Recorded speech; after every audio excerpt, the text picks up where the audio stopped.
салом алайкум ба ҳама тамошобинони барномаҳои Сорбон Сафаров. барномаи нава шурӯъ мекунем дар мавзӯи гузашташудагони яъне тюрмаи кирпични ваҳдат, яъне ки дар бораи 29 нафар ҳамун одамое ки кишта шудан дар бораи маҳбус шуданашон, яъне ки чанд сол срок гирифтагӣ буданд ва кадом сол ба чӣ статья маҳбусӣ шудагӣ буданд, ҳамонро мехонам гӯш кунем. ҳозир Асоев Абдуқодир Маҳмадназарович 17 майи соли 1999, 9 июни соли 2017 дар суди ноҳияи Исмоили Сомонӣ бо моддаи 32 ба муҳлати 13 сол маҳбусӣ шуда буд. Ахмедов Эрад Ҷаборович 19 январи соли 1996, 18 апрели соли 2017 дар суди ноҳияи Сино ба моддаи 187 ба муҳлати 13 сол аз озодӣ маҳрум карда шуда буд. Беҳрӯзи Гулмурод 1998 сол, 9 июни соли 2017 дар суди шаҳри Душанбе бо моддаи 64 қисми 2 ба муҳлати 10 сол аз озодӣ маҳрум карда шуд. Боев Ҷомаҳмад Ятимович 1987 сол, 17 феврали 2016 сол дар суди Хатлон бо моддаи 187 ба муҳлати 18 сол аз озодӣ маҳрум карда шуд.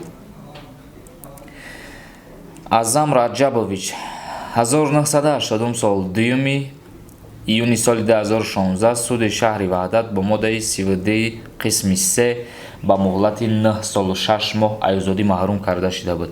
Ғоибов Раҳмоналӣ 1994 сол, 18 августи соли 2016 дар суди Исмоили Сомонӣ бо моддаи 32 қисми 3 6 сол аз озодӣ маҳрум карда шуд. Гулов Фахриддин 19 май 1997 сол, 25 июни соли 2018 суди шаҳри Душанбе ба моддаи 307 ба муҳлати 26 сол аз озодӣ маҳрум карда шуда буд. Зарипов Зариф соли 1968 сол, 11 июни 2013 сол суди вилояти Суғ бо моддаи 187 қисми 1 ба муҳлати 25 сол аз озодӣ маҳрум карда шуда буд. Исоқов Ҳамид 1978 сол, 24 декабри соли 2013 суди шаҳри Хуҷанд бо моддаи 187 ба муҳлати 10 солу 6 моҳ аз озодӣ маҳрум карда шуда буд. Кабиров Илҳом 1985 сол, 24/05/2017 суди ноҳияи Фирдавсӣ ба моддаи 244 қисми 2 ба муҳлати 2 солу 6 моҳ аз озодӣ маҳрум карда шуда буд. Қазақов Саъдулло 18 апрели соли 1990 сол, 18 май 2018 сол дар суди шаҳри Турсунзода ба моддаи 32 қисми 3 ба муҳлати 12 сол аз озодӣ маҳрум карда шуд. Каримов Сатор соли 1959, 2 июли соли 2016 суди олӣ бо муҳлати 26 сол аз озодӣ маҳрум карда шуд. Қодиров Пайрав 1995 сол, 13 ноябри 2017 сол суди Исмоили Сомонӣ ба моддаи 32 ба муҳлати 12 солу 6 моҳ аз озодӣ маҳрум карда шуд. Қосимов Суҳроб 22 сентябри соли 2017 суди ноҳияи Исмоили Сомонӣ бо моддаи 32 қисми 3 ба муҳлати 14 сол аз озодӣ маҳрум карда шуд.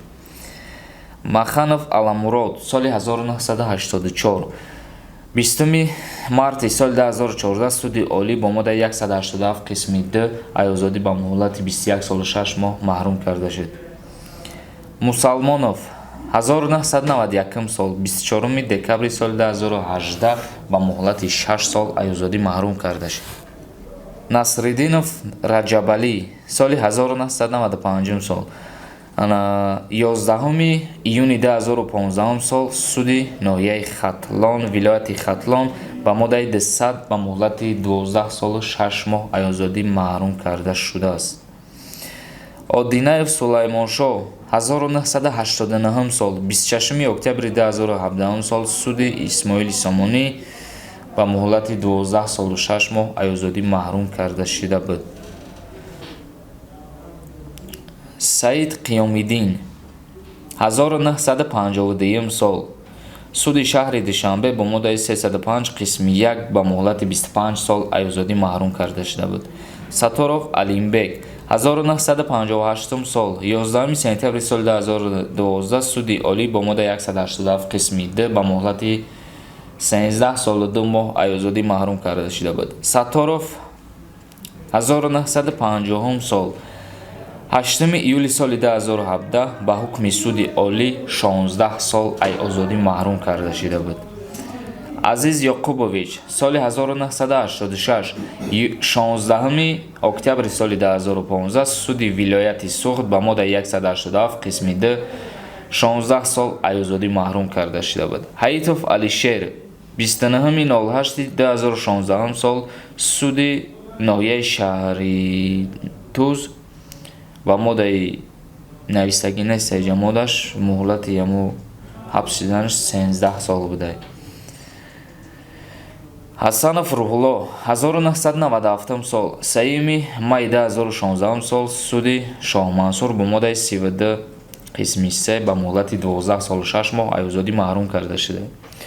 Хушқадамов Ҳамза соли 1992 1 апрели соли 2016 суди Исмоили Сомонӣ навистагӣ нест моддаш ба муҳлати 7 сол айозодӣ маҳрум карда шуда буд. Шарипов Зафар 1967 сол 2 октябри соли 2013 суди ноҳияи Сино ба муҳлати 13 сол айозодӣ маҳрум карда шуда буд.